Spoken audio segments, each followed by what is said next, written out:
want to commend the Minutemen, and I don't know if you're aware of this, but we had the district director from actually he's the regional director from the Federation of American Immigration Reform, or called FAIR, and he did a workshop for us a few weeks ago, and one of the points that he made is the big turning of the tide about immigration was the Minutemen.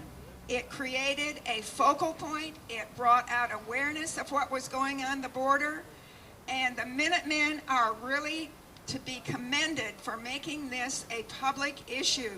No one knew what was happening. And this is so important. Up until the Minutemen came along, it was hidden on the back pages of unread newspapers. So now it's forefront, and everyone in politics has to recognize the issue. And I just want to thank everyone who has worked so hard in the Minutemen. And I really appreciate it.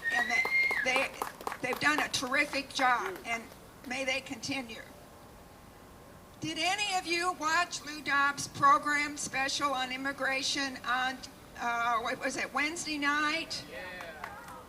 Well, I was there, and so were some of the other members from the coalition and TFIR.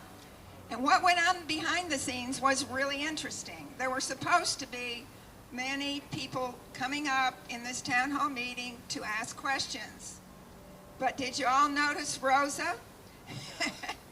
And Lou Dobbs let her run on and on, hogging the time and not letting Roy Beck of Numbers USA or Dan Stein of FAIR say but a few words.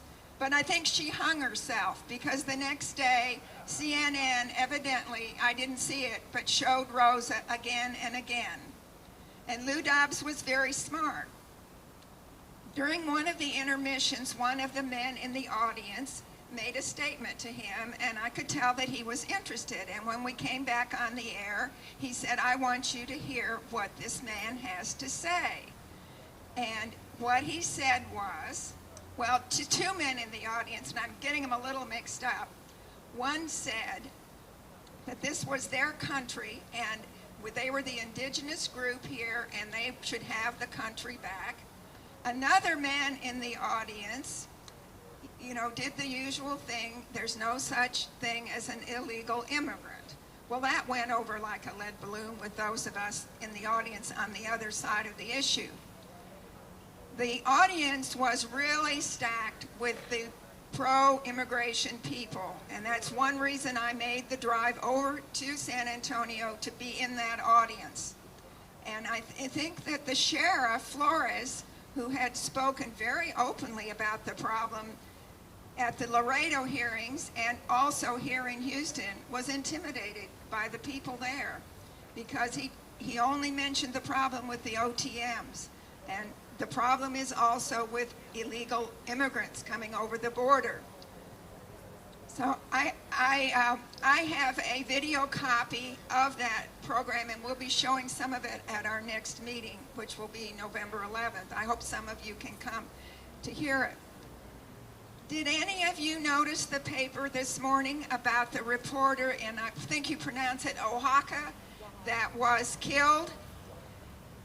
There's a battle going on with the teachers and people wanting some changes, and the governor of that state and his henchmen, and it became very violent. And I think many people have actually been killed there. What we in the United States don't realize about Mexico, it is not a centralized united government. They have many different states in which the governors are very strong. Some of them lead the drug cartels. For us to have an open border with Mexico would be a grave mistake. Yet I have heard the Mexican Consulate General here speak very glowingly of the inevitability of an open border and how wonderful it will be. It will not be wonderful. We will have the same problems here. We will assimilate the Mexican problems here if we open that border. And that's why I'm so proud of the Minutemen and U.S. Border Watch for doing their utmost to keep that border closed.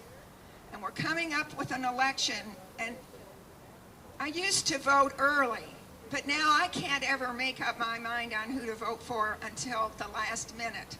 And I still am in a quandary about some of the candidates because what they say and what they do may not be the same. It's like playing with a Ouija board. But we need to try and find those that we can trust and see that they are elected.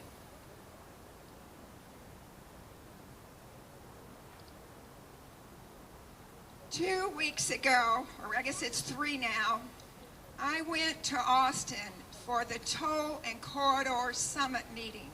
This is the second that Linda and David Stahl have put on.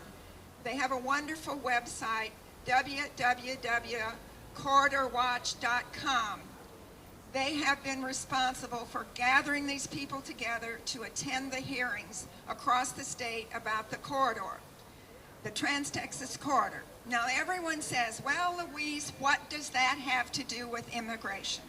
It has everything to do with immigration because this toll corridor is being forced down our throats by the same people that are forcing the open borders and the uniting with Mexico and the North American Union. This is really the NAFTA superhighway, which will be from the very tip of Mexico, and I've seen some maps that eventually go to Fairbanks, Alaska.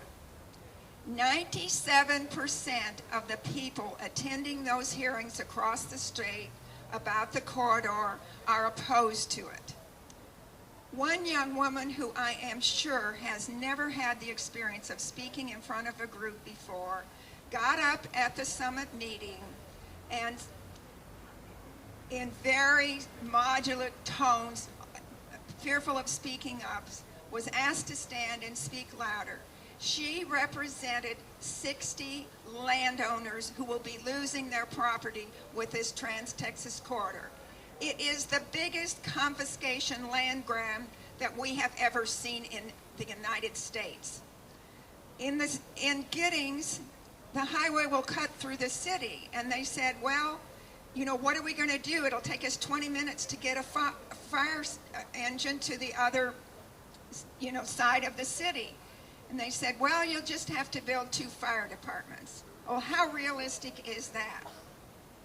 There is a belief that there will be our regular state highways like Highway 35 following along beside this corridor in Texas. That is not true. There may be some I-35 around major cities that will not be toll road, but basically it's going to be a corridor like the Great Wall of China. Why can we build this multi-billion-dollar highway through Texas and we can't put a little fence on the border? Yeah! It's just ridiculous. Yeah! Now this highway also will have no feeder highways along the way. The entrance and exits to the highway are 50 miles apart. It will be 4 football fields wide. That's 1,200 feet.